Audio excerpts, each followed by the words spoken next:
Mummy जी आप? मैं तो ठीक हूँ बेटा, ये क्या लेकर आई हो? मम्मी जी, दीदी को गाजर का हलवा बहुत पसंद है ना, इसलिए आज मैं उनके लिए गाजर का हलवा लेकर आई हूँ। अच्छा, रुको अभी बुलाती हूँ बहू को। नैना, नैना बहू, देखो शिखा आई है तुम्हारे लिए हलवा लेकर। हाय शिखा। और दीदी कैसी हैं आप? मैं तो अच्छी हूँ शिखा। दीदी, आपको गाजर का हलवा बहुत पसंद है ना, आपके देवर जी ने बताया था मुझे। वैसे गाजर का हलवा तो सच में मुझे बहुत पसंद है, लेकिन तुम्हारे हाथ से तो कोई भी डिश मुझे बहुत ही स्वादिष्ट लगती है। वैसे मैं भी खाना बहुत स्वादिष्ट बनाती हूँ, लेकिन फिर भी तुम्हारे जितना स्वादिष्ट नहीं बना सकती। घर में तुम्हारे हाथ के बनाए खाने की सब लोग बहुत तारीफ करते हैं शिखा। क्या दीदी, आप भी? हाँ शिखा, जब तुम इस घर में ब्याह कर आओगी ना, तब मैं तुमसे सारी डिशें सीख लूंगी। हाँ दीदी, बिल्कुल, अपने जैसा खाना बनाना तो मैं आपको जरूर सिखा दूंगी। अब बहुत इंतजार कर लिया हमारे देवर जी ने शिखा, अब जल्दी से तुम इस घर में आ जाओ, हमें तुम्हारे आने का बेसब्री से इंतजार है। हाँ शिखा बेटा, नैना बहू बिल्कुल ठीक कह रही है। हाँ मम्मी जी, आप लोगों ने पूरे 2 साल इंतजार किया है, अब तो बस कुछ ही महीनों की बात है। जैसे मेरे एग्जाम खत्म हो जाएंगे तो फिर मम्मी पापा बोल रहे हैं कि वो कुछ अच्छा सा मुहूर्त निकाल कर जल्दी हम लोगों की शादी करवा देंगे। हाँ भाई, हम भी तो यही चाहते हैं। चलो शिखा। देवर जी, कहाँ की सवारी है आज? वो भाभी, हम लोग मूवी देखने जा रहे हैं। ठीक है, खूब एंजॉय करो तुम लोग। जी ठीक है दीदी। ये सावित्री देवी जी हैं। सावित्री देवी के 2 बेटे हैं, बड़ा बेटा है विनोद और छोटा बेटा है शेखर। विनोद की शादी को करीब 4 साल हो चुके हैं और अब उनके छोटे बेटे शेखर की भी शादी शिखा के साथ तय हो चुकी है। विनोद के पिताजी के गुजर जाने के बाद विनोद और शेखर ने ही अपने पिता के बिजनेस को बहुत अच्छे से संभाल रखा था। दोनों भाई के बीच में बड़ा ही प्रेम था। लो बहू, शिखा ने बड़े प्यार से हलवा लाया है तुम्हारे लिए। जी मम्मी जी, मैं तो बहुत ही शौक से खाती हूँ गाजर का हलवा। वैसे मम्मी जी, मुझे इस बात की बहुत खुशी है कि शिखा मेरी देवरानी बनकर आने वाली है। कितनी खुशी की बात है ना मम्मी जी, जब शिखा अभी ब्याह कर इस घर में नहीं आई है, तब तो वो हम लोगों की पसंद नापसंद का कितना ख्याल रखती है, और जब शिखा इस घर में ब्याह कर आ जाएगी, तब तो हमारे घर की खुशियाँ दोगुनी हो जाएंगी। हाँ बहू, ये तो है। अरे मैं तो बहुत ही खुशकिस्मत हूँ जो मेरी दोनों बहुएं सर्वगुण संपन्न और कितनी प्यारी हैं। सब कुछ तो बहुत अच्छा है बहू, लेकिन देखो अब मेरी भी उम्र हो रही है और मैं चाहती हूँ कि अपने जाने से पहले अपनी सारी जिम्मेदारियाँ पूरी कर लूँ। और अब तुम लोग भी ना मुझे जल्दी से पोता या पोती का मुख दिखा दो, ताकि मैं अपने पोते पोतियों को जी भर अपने गोद में खिला लूँ। और उसके बाद जब शिखा आ जाएगी तो शिखा और शेखर के बच्चे को भी मैं गोद में मन भर खिलाना चाहती हूँ। उसके बाद आराम से इस दुनिया को अलविदा कह सकूँ, क्योंकि अब मेरा भी कोई भरोसा नहीं है बहू। माँ, आप ऐसी बातें क्यों सोचती हैं? हाँ मम्मी जी, आप ऐसी बातें बिल्कुल मत कीजिएगा। ऐसे कैसे आप इतने जल्दी हमें छोड़ के जाने की बातें सोच रही हैं? बेटा, दुनिया में आए हैं तो जाना तो पड़ेगा, और यही सबसे बड़ा सत्य है। अच्छा ठीक है माँ, आप इस तरह से उदास मत होइए। अब मैं चलता हूँ, आज मेरी एक जरूरी मीटिंग है। ठीक है बेटा, मैं तो यही चाहती हूँ कि मेरे दोनों बच्चे खूब तरक्की करें। नैना, तुम्हें क्या हुआ बहू? तुम ऐसे उदास से क्यों खड़ी हो? कोई परेशानी है क्या? हाँ मम्मी जी, एक बात करनी थी मुझे आपसे। क्या हुआ बहू, क्या बात है? मम्मी जी, ऐसा नहीं है कि ये और मैं अभी बच्चा नहीं चाहते हैं, हम लोग बच्चा चाह रहे हैं मम्मी जी, लेकिन क्या पता क्या समस्या है जो मैं अभी तक कंसीव नहीं कर पाई हूँ। अरे बहू, इसमें इतना परेशान होने वाली क्या बात है? और वैसे भी अभी तुम लोगों की शादी को वक्त ही कितना हुआ है, धीरे धीरे सब कुछ ठीक हो जाएगा। लेकिन बहू, यदि ज्यादा चिंता हो रही है तो तुम लोग एक काम क्यों नहीं करते, किसी अच्छे डॉक्टर के पास दिखा लो। अगर तुम लोगों में थोड़ी बहुत कमी होगी भी तो डॉक्टर के इलाज के बाद सब कुछ ठीक हो जाएगा। हाँ मम्मी जी, यही तो मैं भी सोच रही हूँ, और इनसे मैंने कहा भी था, तो ये बोल रहे थे कि अगले संडे चलेंगे हम लोग। अरे बहू, तो फिर चिंता किस बात की है, चले जाना तुम लोग अगले संडे। हाँ मम्मी जी। सावित्री जी के घर में सब कुछ बहुत अच्छा चल रहा था, सब लोग हंसी खुशी से एक साथ रह रहे थे, और कुछ ही दिनों के बाद विनोद और नैना डॉक्टर के पास जाते हैं, और उन दोनों के सारे चेकअप होते हैं और रिपोर्ट भी एकदम नॉर्मल आती है, तो वो खुशी खुशी घर आकर ये खुशखबरी सावित्री जी को सुनाते हैं। मम्मी जी। अरे बहू, आगे तुम लोग डॉक्टर के पास से? जी मम्मी जी। अच्छा, क्या है बेटा रिपोर्ट में? मम्मी जी, हम दोनों की रिपोर्ट तो एकदम नॉर्मल है। अच्छा, फिर डॉक्टर ने क्या कहा बहू? मम्मी जी, डॉक्टर ने कहा कि सारी रिपोर्ट तो नॉर्मल आई है, एक दूसरे को वक्त दीजिए। वैसे भी अभी आपकी शादी को ज्यादा वक्त तो हुआ नहीं है, और मम्मी जी डॉक्टर ने ये भी कहा कि टेंशन लेने की कोई जरूरत नहीं है, जल्दी आप लोगों को भी बेबी हो जाएगा। चलो ये तो बहुत अच्छी बात है बेटा कि तुम दोनों में कोई कमी नहीं है। ठीक है मम्मी जी, आपने खाना खा लिया? हाँ बेटा, मैंने तो खा लिया है, जाओ तुम भी खाना खाकर आराम कर लो। और सुनो बहू, रसोई में भरवा भिंडी की सब्जी रखी हुई है, शिखा लेकर आई थी, कह रही थी कि तुम्हें भरवा भिंडी बहुत पसंद है। हाँ मम्मी जी, मुझे तो बहुत पसंद है। चलो मैं चलकर खा लेती हूँ। ठीक है बहू। डॉक्टर की इलाज के बाद धीरे धीरे 5 महीने बीत जाते हैं, लेकिन अभी भी नैना ने कंसीव नहीं किया था। अब तो धीरे धीरे नैना डिप्रेस होते जा रही थी। अब तो नैना की सास को भी चिंता होने लगी थी, इसीलिए सावित्री जी ने अपने बेटे और बहू को अलग अलग 3-4 डॉक्टर के पास भी दिखाने को कहा। लेकिन जिस भी डॉक्टर के पास जाते वहाँ नैना और विनोद की रिपोर्ट नॉर्मल ही आती थी। सभी डॉक्टरों का यही कहना था कि चिंता की कोई बात नहीं है, जल्दी वो कंसीव कर लेंगे। लेकिन अब तो बेचारी नैना बहुत ही उदास रहने लगी थी। नैना की होने वाली देवरानी शिखा बीच बीच में घर आया करती थी और वो अपनी होने वाली सास और जेठानी को दुखी देखकर उन्हें समझाया करती थी और नैना से बहुत ही प्यार भरी मीठी मीठी बातें करती थी। और उसकी बातें सुनकर नैना अपनी सारी तकलीफ भूल जाती थी और इस तरह दोनों के बीच में बिल्कुल बहन की तरह प्यार हो गया था। लो भाई, मेरी इतनी प्यारी दीदी है और मैं इतनी प्यारी दीदी के चेहरे पे ना ये उदासी मुझे जरा भी पसंद नहीं है। दीदी, ये सारी उदासी ना आप उतार कर फेंक दीजिए और देखिए मैंने आपके लिए अपने हाथों से क्या बना कर लाया है। हाँ बहू, तुम चिंता क्यों करती हो? सब कुछ ठीक हो जाएगा ईश्वर ने चाहा तो। वैसे भी तुम दोनों में तो कोई समस्या है नहीं। दीदी देखिए ना, मैंने आपके लिए नरसे बनाए हैं। अगर आप नहीं खाओगी तो मैं नाराज होकर चली जाऊंगी। शिखा, तुम मेरा कितना ख्याल रखती हो। बिल्कुल मुझे ऐसा लगता है जैसे तुम मेरी होने वाली देवरानी नहीं, मेरी छोटी बहन होंगी। कितना प्यार करती हो तुम मुझसे। मेरी सारी उदासी पल में दूर कर देती हो तुम। कहाँ दीदी, उदासी तो अभी भी आपके चेहरे में है। अच्छा, आप बताओ कहाँ उदासी है मेरे चेहरे में? और लाओ ये नरसे खाने दो मुझे। बहुत ही स्वादिष्ट बनाया है तुमने। सच में मम्मी जी, मैं कितने नसीबों वाली हूँ जो मुझे इतनी अच्छी सास और देवरानी मिली है। आप लोग मेरा कितना ख्याल रखते हैं, मुझसे कितना प्यार करते हैं आप लोग। हाँ भाभी, आप क्यों इतना टेंशन लेते हो? अरे सब कुछ ठीक हो जाएगा ना, भगवान पर भरोसा रखो। हाँ देवर जी, अब बहुत हो गया। अब ना हमसे इंतजार नहीं होता। और शिखा, तुम भी अपने पापा से बात करो और उनसे बात करके जल्दी कहो कि कोई अच्छे से मुहूर्त निकाल कर जल्दी तुम दोनों की शादी करवा दे, क्योंकि तुम आ जाओगी ना घर में तो मेरा मन लगा रहेगा। हाँ दीदी, आज ही तो पापा जी कह रहे थे कि वहाँ जाकर मम्मी जी से बात करेंगे और अगले महीने की कोई अच्छी सी तारीख निकलवा कर जल्दी हम लोगों की शादी करवा देंगे। सब कुछ बहुत अच्छा चल रहा था और धीरे धीरे 1 महीने का समय भी बीत जाता है। अब तो शिखा और शिखर की भी शादी धूमधाम से संपन्न हो जाती है और शिखा अब तो अपने ससुराल आ जाती है। शिखा के आ जाने से घर में बहुत रौनक थी। सब लोग एक दूसरे के साथ बहुत ही घुल मिलकर और प्यार से रहते थे। सुनिए जी, शिखा के आ जाने के बाद हमारे घर में कितनी रौनक है। पूरे समय हमारे घर में बस चहल पहल होता रहता है। सब कुछ तो बहुत अच्छा है जी, लेकिन ना जाने ईश्वर क्यों मुझसे नाराज है।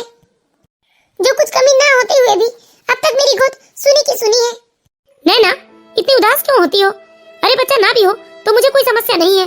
मैं तो जिंदगी भर बस यूं ही तुम्हारा हाथ पकड़कर चलना चाहता हूँ। और वैसे भी नैना, हमने तो इतने सारे डॉक्टरों को दिखाया है, सभी डॉक्टरों का यही कहना है कि हमारे अंदर कोई कमी नहीं है।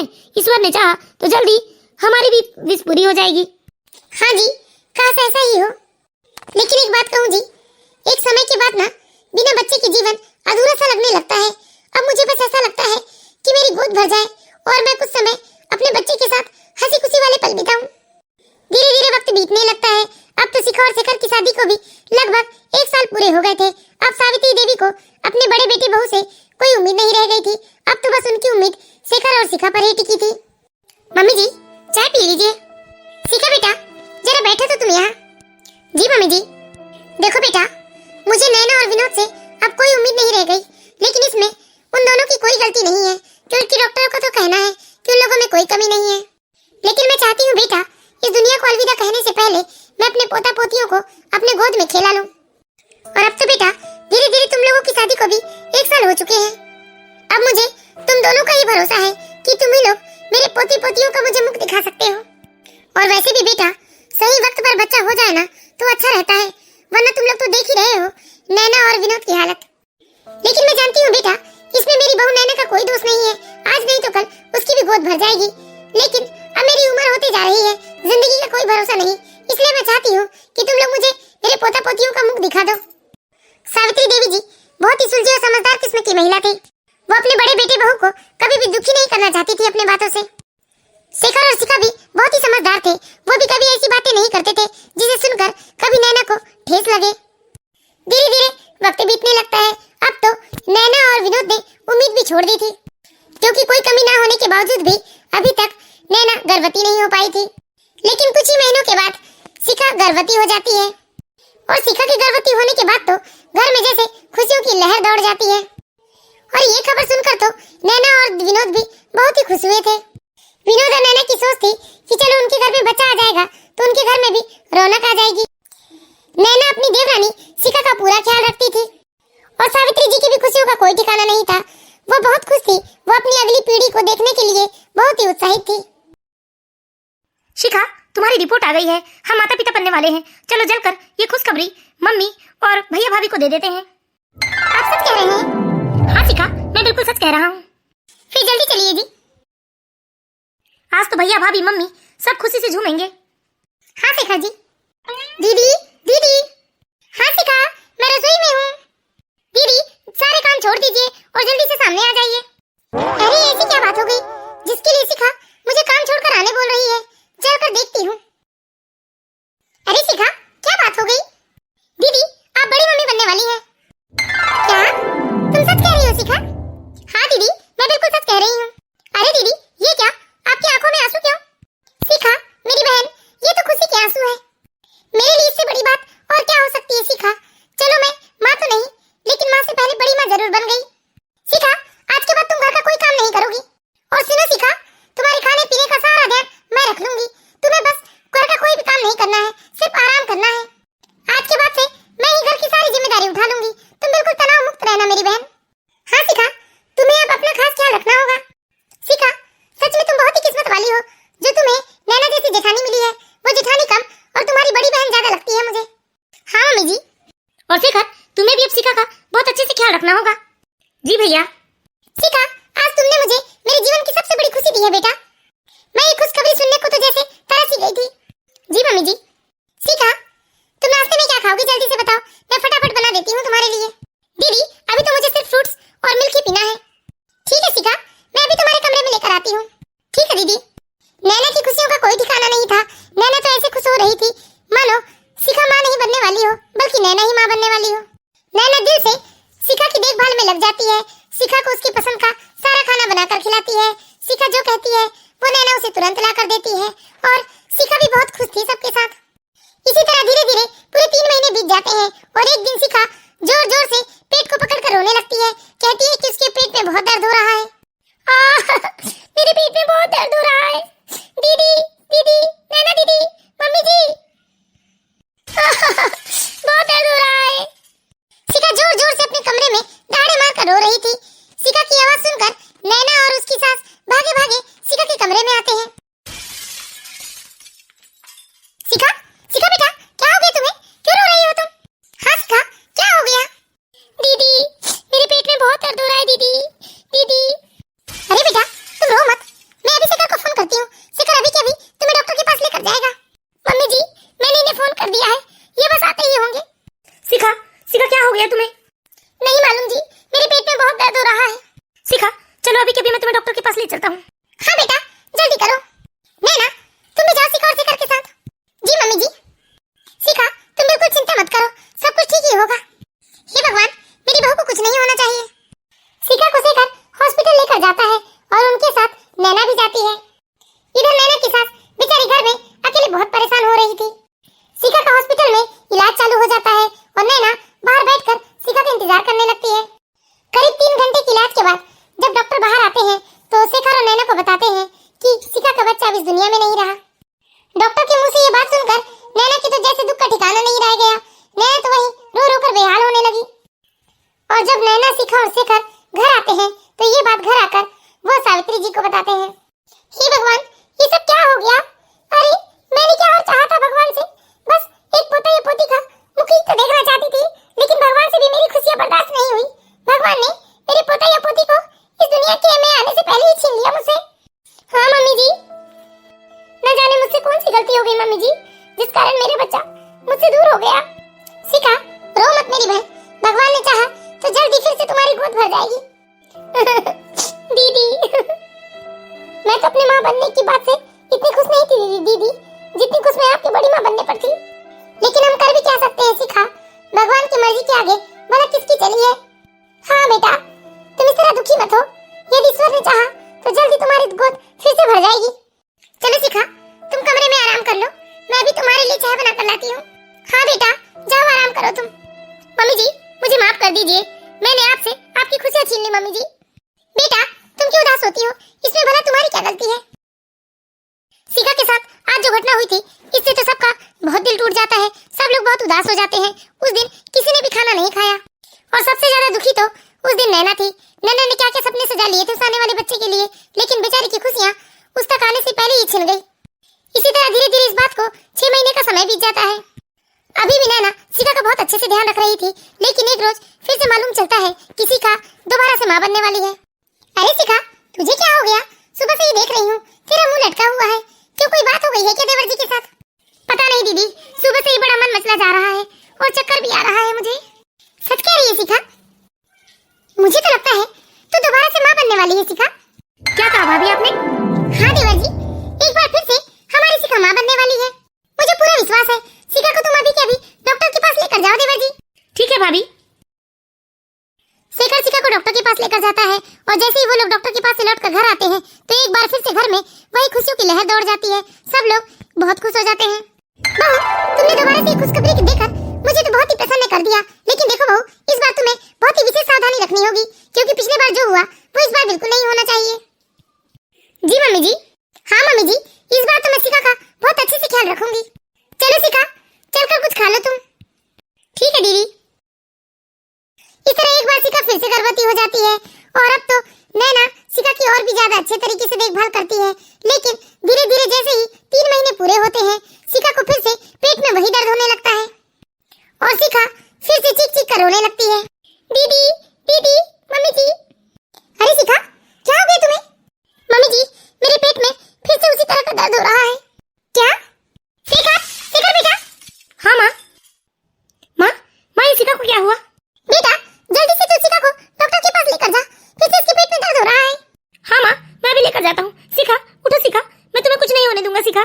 इस तरह शेखर फिर से एक बार शिखा को डॉक्टर के पास लेकर जाता है, लेकिन जब डॉक्टर के पास से वापस शिखा और शेखर घर आते हैं तो शेखर फिर से वही बात दोहराता है। कहता है कि डॉक्टर ने बताया कि शिखा का बच्चा पेट में ही खत्म हो गया। अरे ऐसा कैसे हो सकता है बेटा? बार बार 3 महीने बाद ही तुम्हें ऑपरेशन हो जाता है। डॉक्टर का कहना है कि तुम्हें कोई समस्या है नहीं, फिर ये सब क्या हो रहा है बेटा? न जाने भगवान हमारे साथ ही ऐसा क्यों कर रहा है बेटा। बेटा अब ये कोई छोटी मोटी बातें नहीं हो सकती, ये तो बड़ा ही चिंता का विषय बन गया है। 2 बार मेरी शिखा के साथ ऐसी घटना हो गई है। हाँ मम्मी जी, न जाने भगवान मेरे साथ ही ऐसा क्यों कर रहे हैं। मम्मी जी मैंने 2 बार अपना बच्चा खो दिया। मम्मी जी इस बार जो घटना हुई थी शिखा के ससुराल में, इस घटना से सब लोग बहुत ही दुखी और हैरान भी थे। जहाँ बड़ी बहू माँ नहीं बन पा रही है, वहीं छोटी बहू का 2 बार मिसकैरेज हो गया है। अब तो शेखर और शिखा भी बहुत उदास रहने लगे थे, लेकिन वहीं नैना की उदासी तो दोगुनी हुई थी। बेचारी ने क्या क्या सपने सजा लिए थे कि वो खुद तो माँ नहीं बन सकती, लेकिन अपने देवर देवरानी के बच्चों को बिल्कुल माँ बनकर पालेगी पोसेगी। लेकिन ईश्वर को बेचारी नैना की यह खुशी भी रास न आई। इस तरह धीरे धीरे पूरे 7 महीने का समय बीत जाता है और एक दिन फिर से मालूम चलता है कि शिखा तीसरी बार माँ बनने जा रही है। शिखा बेटा भगवान करे इस बार सब कुछ ठीक ठाक हो। हाँ मम्मी जी, मुझे तो अब बहुत ही ज्यादा सतर्क रहना पड़ेगा। अब मैं अपनी सेहत का ध्यान खुद ही रखूंगी मम्मी जी, क्योंकि 2 बार मैंने अपना बच्चा खो दिया है, लेकिन तीसरी बार मैं कोई चांस नहीं लेना चाहती मम्मी जी। हाँ बेटा कोई लापरवाही तो मैं भी नहीं चाहती। भगवान करे इस बार सब कुछ ठीक ठाक रहे और तुम एक स्वस्थ बच्चे को जन्म दो। मम्मी जी आप बुरा मत मानिएगा, लेकिन मुझे लगता है कि नैना दीदी खुद माँ नहीं बन पा रही है, इसलिए वो नहीं चाहती है कि मेरा भी बच्चा हो। इसलिए मुझे लगने लगा है मम्मी जी कि मेरा बच्चा बार बार दीदी ही मार रही है। और मम्मी जी मैंने अभी तक किसी को बताया नहीं, लेकिन मेरे 3 महीने पूरे हो चुके हैं और मैं इस बार तो दीदी से बिल्कुल दूर दूर ही रही और देखिए मैं और मेरा बच्चा दोनों स्वस्थ है। सच कहती हूँ मम्मी जी, आपको शायद यकीन ना हो, लेकिन मुझे यकीन हो गया है, क्योंकि इस बार मैंने दीदी का लिया दिया कुछ भी नहीं खाया है। शिखा की ये बात सुनकर सावित्री जी जरा हैरान तो हुई थी, लेकिन वो भी सोच में पड़ गई थी और अब तो सावित्री जी को भी ऐसे ही लगने लगा था कि शायद शिखा ठीक ही कह रही है, क्योंकि सावित्री जी तो अपनी अगली पीढ़ी के लिए इतनी ज्यादा उत्साहित थी कि उसने इसके आगे और कुछ नहीं सोचा, क्योंकि वो तो बस एक स्वस्थ पोता या पोती का मुख देखना चाहती थी और सावित्री जी भी इस बार कोई रिस्क नहीं लेना चाहती थी। सच कह रही हूँ मम्मी जी, मुझे नहीं लगता कि दीदी के इस घर में रहते हुए मेरा बच्चा कभी सुरक्षित पैदा हो सकता है। ऐसे तो सावित्री जी बहुत ही समझदार महिला थी, लेकिन बच्चे की लालच में वह भी अब अंधी हो चुकी थी। उसे भी अपनी बहू शिखा की बात सही लगने लगी थी। ठीक है बहू तुम चिंता मत करो, मैं तो बस यही चाहती हूँ कि तुम एक स्वस्थ बच्चे को जन्म दो। मैं आज ही जाकर नैना और विनोद से बात कर लेती हूँ। क्या हुआ माँ, आपने हमें बुलाया? हाँ बेटा, देखो मैं ये नहीं कह रही हूँ कि तुम दोनों कोई गलती कर रहे हो, लेकिन मैं चाहती हूँ कि जब तक शिखा और शेखर का बच्चा ना हो जाए तुम हमारे दूसरे वाले घर में शिफ्ट हो जाओ। मम्मी जी, आप ये क्या बोल रही हैं? आप हमारे बारे में क्या सोचती हैं मम्मी जी? देखो नैना, मैं किसी के बारे में कुछ भी उल्टा सीधा नहीं सोच रही हूँ, लेकिन बस मैं चाहती हूँ कि इस बार हम लोग कोई रिस्क ना ले। तुम लोग बस हमारे दूसरे वाले घर में शिफ्ट हो जाओ, सब कुछ वैसे ही चलता रहेगा जैसे दोनों भाई मिलकर बिजनेस चलाते हो, बस घर अलग अलग हो जाएगा। सावित्री जी की बात सुनकर नैना तो बहुत ही हैरान रह जाती है। वैसे नैना और विनोद को सब कुछ समझ में तो आ रहा था, लेकिन उन्होंने सब कुछ समझने के बाद भी कुछ भी बोलना ठीक नहीं समझा, क्योंकि उन लोगों को पता था कि सावित्री जी एक वारिस के मुंह में इतनी अंधी हो चुकी है कि उनके सामने अब उनकी बातों का कोई मोल नहीं रहेगा। नैना और विनोद बहुत ही दुखी हो जाते हैं बेचारे, क्योंकि उन लोगों के ऊपर इतना बड़ा लांछन लगा दिया गया था। वो किसी से कुछ नहीं कहते और अपना सामान लेकर वो दूसरे घर में शिफ्ट होने के लिए चले जाते हैं। नैना इस बात से अंदर तक टूट गई थी, बिना सच्चाई जाने उसकी सास ने उसके ऊपर इतना घटिया इल्जाम लगा दिया था। वैसे सावित्री जी भी अंदर से इतनी खुश नहीं थी, क्योंकि वह भी इस बात को समझ नहीं पा रही थी कि उनके छोटे बहू बेटे ने उनकी बड़ी बहू बेटी के ऊपर इतना बड़ा इल्जाम कैसे लगा दिया। विनोद को भी यह बात सुनकर बहुत ही झटका लगा था और विनोद भी यह बात समझ चुका था कि अब उनके खुद के घर में उनकी वो जगह नहीं रहेगी, इसलिए उन्होंने अपने आप को उस घर से और उस घर के लोगों से बहुत दूर कर लिया। धीरे धीरे वक्त बीतने लगता है। विनोद और नैना अपने दूसरे घर में एक दूसरे के साथ बहुत ही खुश थी और इधर शिखा ने भी एक बहुत ही सुंदर बालक को जन्म दिया था। सावित्री जी की भी खुशियों का कोई ठिकाना नहीं रह गया था। वो अपने पोते के आ जाने से अपने पोते के साथ ही ज्यादा समय बिताती और धीरे धीरे वह तो अब अपने बड़े बेटे को भूल ही चुकी थी। इस तरह धीरे धीरे 1 साल का समय बीत जाता है। सुनिए जी। अरे तुम्हें क्या हुआ नैना, तबीयत ठीक नहीं है क्या तुम्हारी? हाँ जी, तबीयत कुछ ठीक नहीं लग रही है मुझे। अरे तबीयत ठीक नहीं है तो चलो मैं तुम्हें डॉक्टर के पास लेकर चलता हूँ। अरे दीदी क्या हुआ आपको? बिंदु, हम लोग हॉस्पिटल जा रहे हैं, जरा घर के काम काज तो देख लेना, मेरी तबीयत ठीक नहीं लग रही है। ठीक है दीदी, देख लेगी मैं। नैना की तबीयत ठीक नहीं होने के कारण विनोद नैना को डॉक्टर के पास लेकर जाता है। तभी नैना के ट्रीटमेंट के दौरान पता चलता है कि नैना तो माँ बनने वाली है। और डॉक्टर के मुंह से ये बात सुनकर तो विनोद को जैसे अपने कानों पर यकीन ही नहीं हो रहा था। और जब ये बात नैना को पता चली तो नैना की भी आंखों से खुशी के आंसू बहने लगते हैं। नैना और विनोद खुशी खुशी घर आ जाते हैं।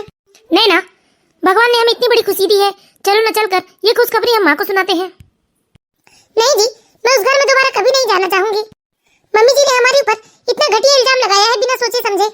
आज पूरे 1 साल हो चुके हैं, लेकिन इन 1 सालों में 1 मिनट भी मैं वो बात नहीं भूल पाई हूँ। और आपने भी तो अपना बिजनेस अलग कर लिया ना। अब तो पिताजी का बिजनेस देवर जी संभाल रहे हैं और मैं तो चाहती हूँ कि वो घर भी अब शिखा का ही हो जाए। मुझे कुछ नहीं चाहिए, मैं अपने छोटे से घर में बहुत खुश हूँ। नहीं जाना है तो कोई बात नहीं नैना, रहने दो। बस मैं इतना चाहता हूँ कि तुम अपना अच्छे से ख्याल रखो।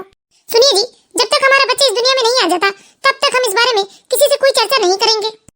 हाँ नैना, नैना अब मैं बिंदु की सैलरी बढ़ा देता हूँ और उसे कहता हूँ कि वो दोनों टाइम यहीं रहकर तुम्हारी अच्छे से देखभाल करे। हाँ जी। इस तरह धीरे धीरे 3 महीने का समय बीत जाता है। एक दिन नैना और विनोद डॉक्टर के पास जाते रहते हैं। तभी बिंदु उनसे पूछती है कि वो किस डॉक्टर के पास अपना चेकअप करवा रहे हैं। अरे दीदी, ये किस डॉक्टर के पास आप अपना चेकअप करवा रहे हो? वो डॉक्टर बिल्कुल अच्छा नहीं है, आप उनके पास मत जाया कीजिए। अरे ये तुम क्या कह रही हो बिंदु? वो डॉक्टर तो बहुत अच्छा है। मेरी देवर देवरानी ने तो अपना ट्रीटमेंट वहीं से करवाया है। मेरी देवरानी के 2 बच्चे तो शुरुआत में खराब हो गए, लेकिन तीसरे बार मेरी देवरानी ने एक बहुत ही सुंदर और स्वस्थ बच्चे को जन्म दिया है। वो लोग उसी डॉक्टर से चेकअप करवाते हैं। अरे दीदी, आपको कुछ नहीं पता इसलिए आप ऐसी बातें कर रहे हो। लेकिन तुम ऐसा कैसे कह सकती हो बिंदु? भैया, क्योंकि मेरा पति उसी अस्पताल में वार्ड बॉय का काम करता है, इसलिए मुझे उस डॉक्टर की सारी हकीकत मालूम है। आप कहे तो मैं भी अपने पति को बुलाती हूँ। वैसे भी आज तो उनकी नाइट शिफ्ट है, वो तो घर में ही होंगे। हाँ ठीक है, बुलाओ। थोड़ी देर के बाद बिंदु अपने पति को बुला लेती है और बिंदु के पति के आ जाने के बाद जैसे ही उसने उस डॉक्टर की हकीकत नैना और विनोद को बताया, वो तो जैसे भौचक्के से रह जाते हैं। जी मैं पिछले 9 सालों से उसी डॉक्टर के पास काम कर रहा हूँ। देखिए दीदी, आप लोग बहुत अच्छे हैं। मेरी पत्नी हमेशा आप लोगों की तारीफ करते रहती है, इसीलिए मैं आप लोगों को ये बात बता रहा हूँ। लेकिन देखिए, प्लीज कभी आप मेरा नाम मत आने दीजिएगा। मैं तो बस आप लोगों की भलाई चाहता हूँ। जिस डॉक्टर के पास आप इलाज कराते हैं वो डॉक्टर पैसे लेकर यदि घर में बेटी हो तो उसे मार देता है। ये क्या बोल रहे हो? अरे मेरी देवरानी ने तो वहीं से ट्रीटमेंट करवाया है और उसके तो 2 बच्चे पहले खराब हो गए थे, लेकिन तीसरे बार उसने तो बहुत ही सुंदर बेटे को जन्म दिया है। दीदी, क्या आप अपनी देवरानी की फोटो दिखा सकते हो? हो सकता है मैं उन्हें पहचानता हूँ। इस तरह नैना ने जब अपने देवर देवरानी की फोटो उस काम वाले के पति को दिखाया तो उसने तुरंत ही नैना की देवर देवरानी को पहचान लिया और उन लोगों की असलियत उसने नैना को बता दी। हाँ, आपकी देवर देवरानी को तो मैं अच्छे से जानता हूँ। उन्होंने तो घर में लड़की होने की वजह से 2 बार गर्भपात करवाया था हॉस्पिटल में, और तीसरी बार में जब उन्हें पता चला था कि उनके घर में बेटा है तब उन्होंने वो बेटे को रख लिया था। तुम इतने कॉन्फिडेंस से कैसे बोल सकते हो? और इतना तो नहीं, वो मैडम काफी समय से गर्भ रोकने की दवाइयाँ भी लेकर जाते रही है। देखिए, मैंने आप लोगों को सारी बात तो बता दी, लेकिन मैं आप लोगों से विनती करता हूँ कि कभी मेरा नाम आप लोग सामने मत आने दीजिएगा, क्योंकि मेरी तो मजबूरी है। मैं अपनी रोजी रोटी की वजह से उस हॉस्पिटल में काम करता हूँ। ठीक है, अब मैं चलता हूँ। उस वार्ड बॉय की बात सुनकर तो सबके जैसे होश ही उड़ गए थे। अब मुझे सारी बात समझ में आती है। इसका मतलब सारी साजिश देवर जी और देवरानी ने की थी हमारे खिलाफ। हाँ जी, मुझे तो बिल्कुल यकीन हो गया इस बात पर। और आपने एक बात पे ध्यान दिया, जब तक मैं उस घर में थी तब तक मैं कभी माँ नहीं बन पाई, लेकिन जैसे हम लोग वहाँ से दूर हुए तो 1 साल के अंदर ही मेरी गोद भर गई। और शिखा शादी के पहले भी मेरे लिए कुछ न कुछ बनाकर लाया करती थी, और शायद उसी में वो दवाइयाँ मिलाकर मुझे खिलाया करती थी, इसलिए मैं अब तक माँ नहीं बन पाई थी। हाँ नैना, ये सब साजिश के तहत किया गया है, हमें उस घर से दूर करने के लिए। ये सब शिखा और शेखर की चाल है। वो लोग चाहते थे कि हमारी कोई संतान न हो, इसीलिए वो लोग ये सब कर रहे थे। और वो पहले उस घर को वारिस देना चाहते थे ताकि वहाँ की सारी संपत्ति उन लोगों की हो जाए। ये सब प्लान किया गया है हम लोगों को उस घर से दूर करने के लिए। विनोद को इतना गुस्सा आता है कि विनोद गुस्से से डॉक्टर के पास जाता है और डॉक्टर को धमकियां देता है कि वो अपना गंदा धंधा तुरंत बंद कर दे, नहीं तो वो डॉक्टर को पुलिस के हवाले कर देंगे। और विनोद ने डॉक्टर को धमकी भी दी कि वो अभी उसके साथ घर चलकर उसकी माँ को, उसके भाई और उसकी पत्नी की सारी सच्चाई बता दे। डॉक्टर ये धमकी सुनकर बहुत डर जाता है और डॉक्टर तुरंत ही विनोद के साथ चलने को तैयार हो जाता है और वो लोग विनोद की माँ के पास पहुँच जाते हैं। बताओ, अभी के अभी मेरी माँ को सारी सच्चाई बता दो।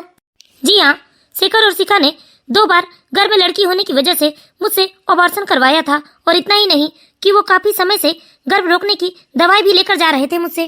विनोद जी, प्लीज अब मुझे जाने दीजिए। मैं वादा करता हूँ कि आज के बाद ये गंदा धंधा बंद कर दूंगा मैं। ठीक है, जा सकते हो तुम।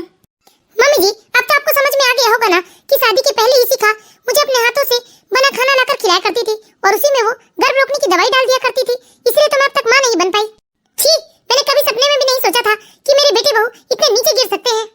नीच, तुम लोग इतनी घटिया हरकत कर सकते हो, मैंने कभी सपने में भी नहीं सोचा था।